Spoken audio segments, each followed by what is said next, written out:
اعوذ باللہ من الشیطان الرجیم بسم اللہ الرحمن الرحیم۔ انفو 56 کے معزز دوستوں، میں ہوں حافظ آیان اور تمام دیکھنے اور سننے والوں کو السلام علیکم۔ دوستوں، یہ بات آپ سب جانتے ہیں کہ 8 ستمبر 2022 کو برطانیہ کی ملکہ الزبیتھ دوم کا انتقال ہو چکا ہے اور تقریباً ساری دنیا اس موت کو قدرتی موت سمجھ رہی ہے۔ لیکن اگر ہم آپ کو کہیں کہ ملکہ برطانیہ کی موت پہلے ہی طے شدہ تھی تو آپ کو کیسا لگے گا؟ یقیناً یہ سن کر آپ کو زوردار جھٹکا لگے گا، لیکن یہی حقیقت ہے جسے ہمیں ماننا پڑے گا، کیونکہ پیشن گوئیوں کے حوالے سے مشہور کارٹون سیمسن نے اس موت کی پیشن گوئی آج سے کئی سال پہلے کر دی تھی۔ اب آپ سوچ رہے ہوں گے کہ یہ کیسے ممکن ہے اور اس بات کا ثبوت کیا ہے، تو آپ کو بتاتے چلیں کہ آج کی ویڈیو میں ہم یہی ثبوت دینے والے ہیں، جس کو دیکھ کر یقیناً آپ چونک جائیں گے اور سوچ میں پڑ جائیں گے کہ کیا ملکہ کی موت حادثاتی تھی یا انہیں باقاعدہ پلاننگ کے ساتھ دنیا سے رخصت کیا گیا ہے۔ ناظرین، ملکہ برطانیہ الزبیتھ دوم دنیا کی سب سے طاقتور اور عمر رسیدہ ملکہ تھی، جنہوں نے نہ صرف برطانیہ بلکہ دیگر 14 ملکوں پر بھی 70 سال حکمرانی کی۔ پوری دنیا اس وقت صدمے میں چلی گئی جب اچانک شاہی خاندان نے ان کی موت کی خبر سنائی۔ اس خبر کا غم دنیا میں ابھی باقی ہی تھا کہ کچھ ایسی تصویر اور ویڈیو سامنے آئی جس کے وجود نے پوری دنیا کے ہوش اڑا کر رکھ دیے، کیونکہ یہ کوئی عام تصویر یا ویڈیوز نہیں تھی، بلکہ مشہور زمانہ کارٹون سیمسن کا ایک کلپ اور کچھ تصویریں تھی جن میں ملکہ برطانیہ کی وفات کی تاریخ آج سے کئی سال پہلے ہی بتا دی گئی تھی۔ اس کلپ میں آپ دیکھ سکتے ہیں کہ سیمسن فیملی کار میں سفر کر رہی ہے اور تیز رفتاری کی وجہ سے یہ گاڑی گھر کا گیٹ توڑ کر اندر داخل ہو جاتی ہے اور سامنے موجود ایک شاہی سواری کو ٹکر مارتی ہے، جس سے وہ سواری وہیں گر جاتی ہے اور پھر دکھایا جاتا ہے کہ اس سواری سے ملکہ برطانیہ نکلتی ہے۔ لیکن ذرا غور کیجئے، جب وہ باہر آتی ہے تو ان کے پیچھے سواری پر 9/8/2022 یعنی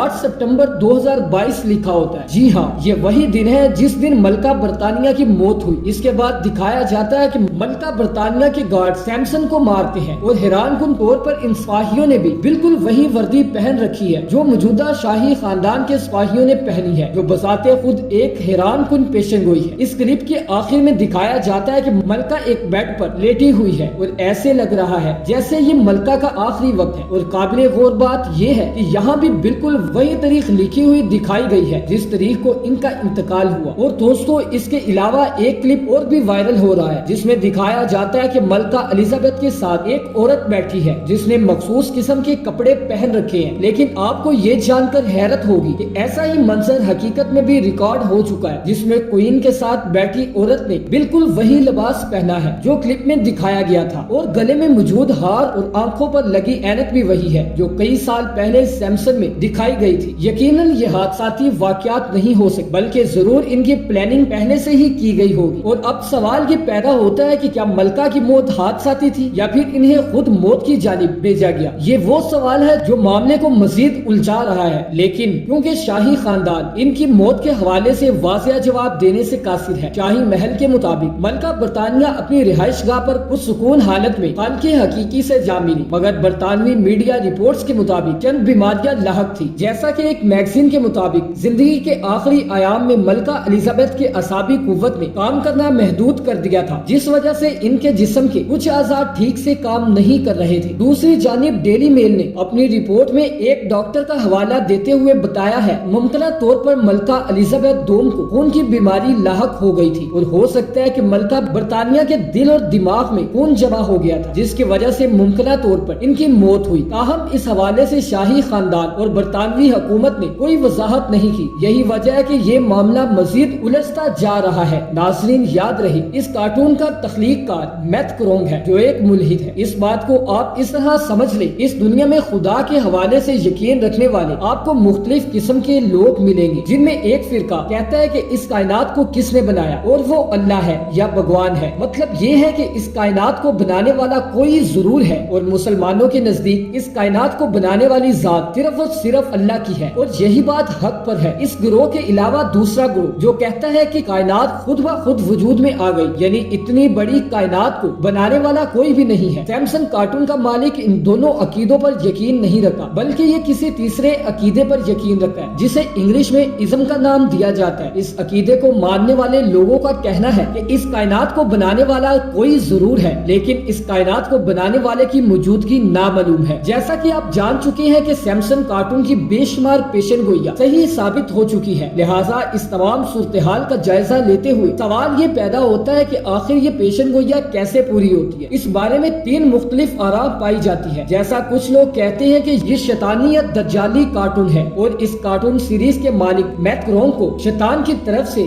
وہم ہوتا ہے کہ فلاں کام مستقبل میں ہوگا۔ اسی طرح کچھ لوگ کہتے ہیں کہ میت گروم ماہر علم نجوم ہے اور وہ اس علم کے ذریعے جان لیتا ہے کہ فلاں کام فلاں وقت میں ہوگا۔ اس کے علاوہ کچھ لوگ کہتے ہیں کہ یہ سب کچھ پہلے ہی مینج کر لیا جاتا ہے، کہ جو بالکل ممکن ہے۔ جیسا کہ ہم سب جانتے ہیں کہ یہودیوں کے پاس اس دنیا کا ایک چھوٹا سا ملک ہے، لیکن اس کے پاس دنیا کی سپر پاور ٹیکنالوجی ہے جس کے ذریعے یہ پوری دنیا میں اپنا شیطانی کھیل کھیلتے رہتے ہیں۔ الومیناٹی جیسی یہودیوں کی کئی تنظیمیں ہیں جو مذہب کے حوالے سے وہی عقیدہ رکھتی ہے جس عقیدے کی پیروی میت گروم کرتا ہے۔ اس کارٹون کو یہودی چلا رہے ہیں اور ان کا طریقہ واردات یہ ہوتا ہے، جس شخص سے انہوں نے کام لینا ہوتا ہے اس کے ساتھ پہلے یہ ڈیل کر لیتے ہیں۔ اگر وہ ڈیل پر راضی ہو جاتا ہے پھر یہ لوگ اس معاملے کو میڈیا اور کارٹون کے ذریعے پریڈکشن کر دیتے ہیں تاکہ پوری دنیا کو یہ یقین دلا سکے کہ ہم اچھی طرح جانتے ہیں کہ مستقبل میں کیا ہونے والا ہے۔ آرنلڈ کے ساتھ بھی انہوں نے وعدہ کیا تھا کہ اگر ہم آپ کو امریکہ کا صدر بنا دیں تو آپ کو ہمارے یہ کام کرنے ہوں گے، جس پر پہلے تو